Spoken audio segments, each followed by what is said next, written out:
In addressing this country and the legacy of Martin Luther King, prayer for America seems to flow into the words I want to share.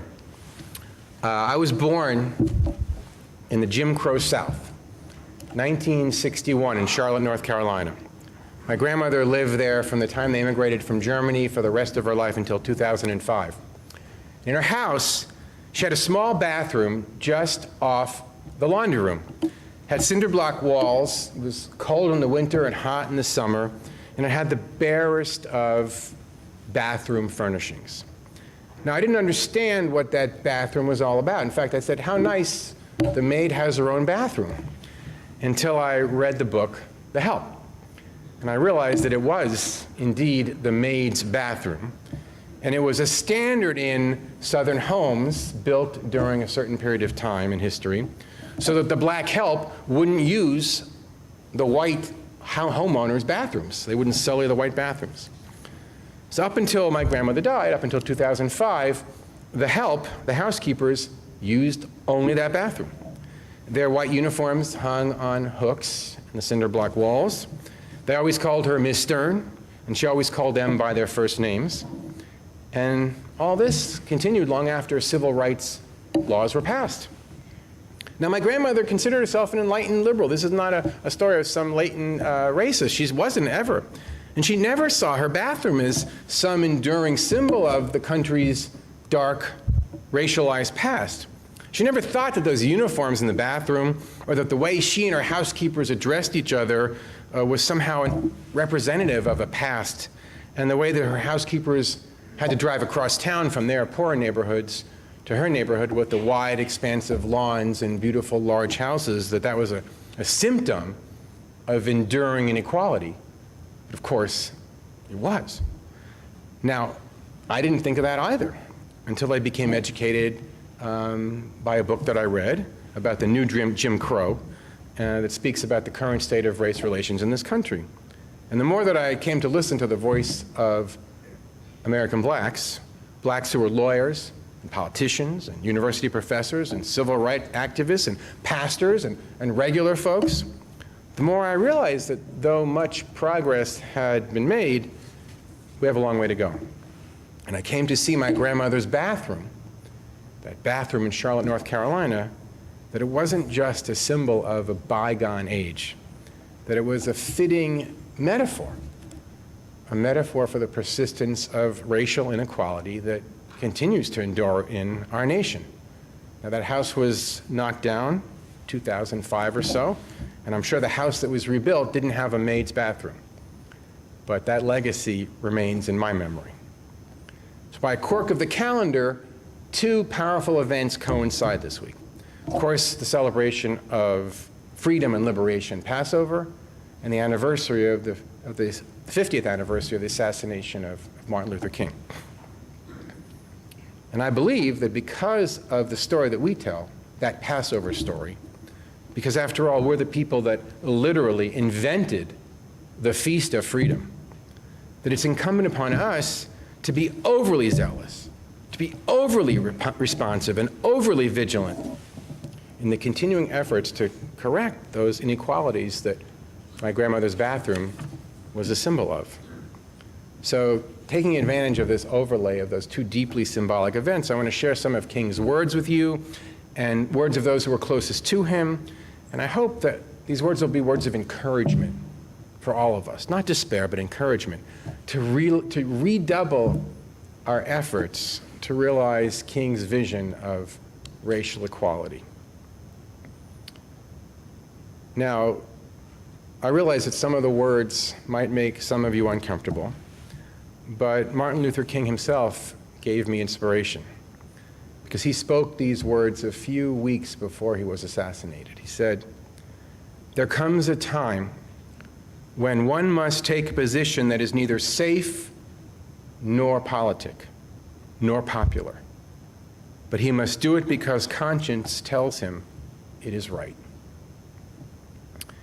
King knew that though laws might have been passed, just like those maids' bathrooms in those southern houses, though, the entrenched structures in society, they would take a lot more effort to unwind. So in May of 1967, a year before he was to be killed, he was speaking to white politicians at the Butler Street YMCA in Atlanta. It was a place where white sympathizers with the civil rights cause could meet with black activists in secret. It wasn't known to many people. So after the passage of the civil rights laws, King maintained that the country had entered a new phase, and he said the following: "This new phase is a struggle for genuine equality. It didn't cost the nation anything to integrate lunch counters. It didn't cost the nation anything to integrate hotels and motels. It didn't cost the nation a penny to guarantee the right to vote. But now we are in a period where it will cost the nation billions of dollars to get rid of poverty, to get rid of slums, to make quality integrated education a reality. That is where we are now," said King in 1967. So was he prophetic?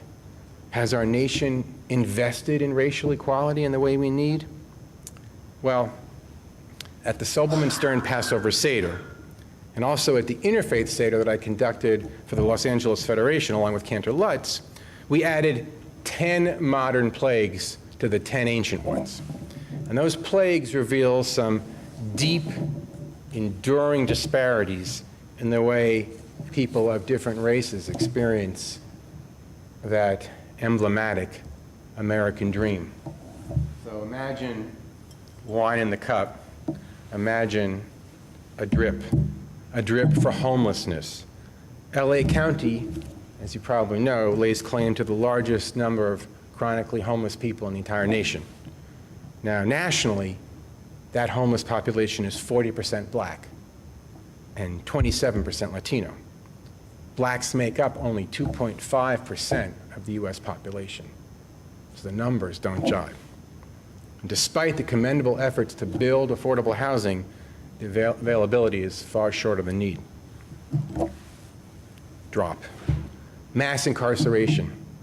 The US prison population has increased nearly, this is not, you have to hold on to this number because here it comes, 700% since 1972. The incarceration rate for blacks is 9 times higher than that for whites.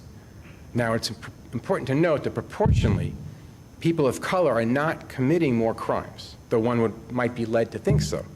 It's the incarceration that's disproportionate, not criminal activity. Another drop.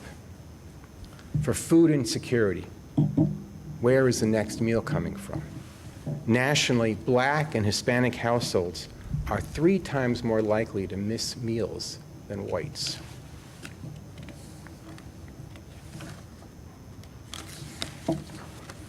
Another drop. Education. Black kids are expelled, this is some new data that just came out, 4 times more often than white kids. Advanced classes are offered in significantly more white majority schools than black. Black kids are far more likely to be taught by a new or inexperienced teacher because that's where the young new teachers are sent. And just take a look around LA at the exclusive private schools that many of us have sent our kids to. What's the black population in those schools? Another drop. For economic inequality. Middle class income in white house, though middle class income, so if we take the middle class, income is the same that puts someone in middle class. Let's start with that. White households that are middle class have 8 times as much wealth as black households. So the same salaries don't result in the same accumulation of wealth. That's homes, pensions, stocks, money in the bank. And it will take black families, it's estimated, 288 years of economic growth to reach the current level of whites in terms of wealth in the bank. Many built-in components, unintentionally, of this economic system in our country undermine the ability of blacks to climb the socioeconomic ladder. Another drop.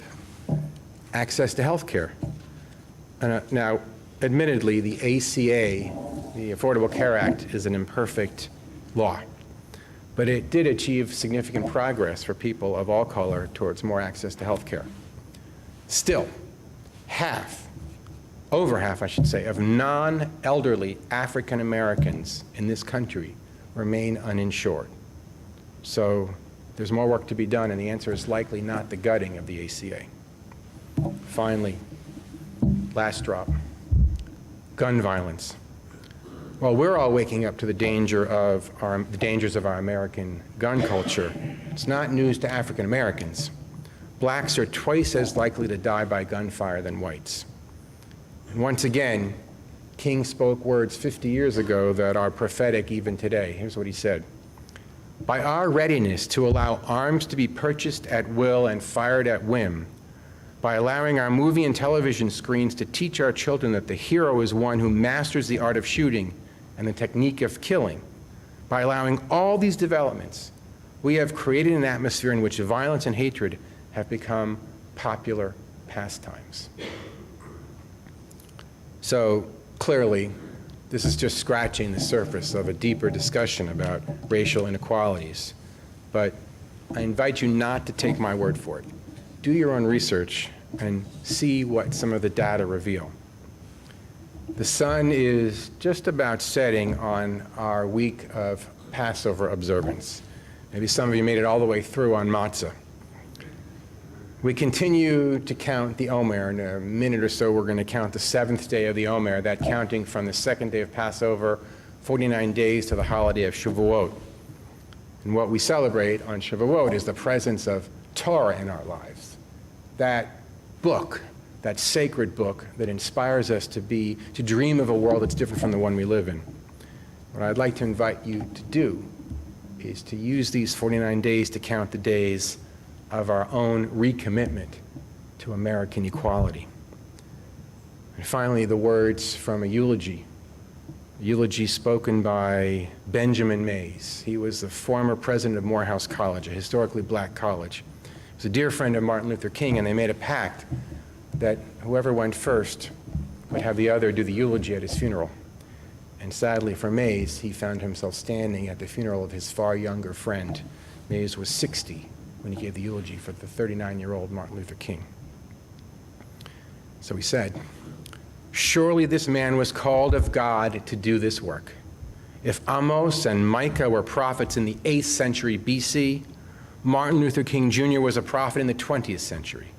If Isaiah was called to God to prophecy in his day, Martin Luther King was called of God to prophecy in this time. If Hosea was sent to preach love and forgiveness centuries ago, Martin Luther was sent to expound the doctrine of nonviolence and forgiveness in the 3rd quarter of the 20th century. If a prophet is one who does not seek popular causes to espouse, but rather the causes he thinks are right, Martin Luther qualified on that score."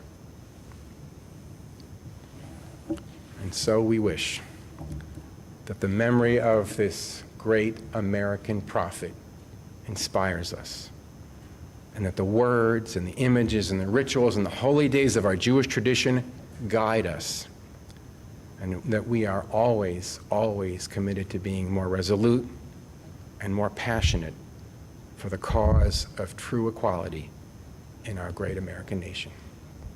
Amen.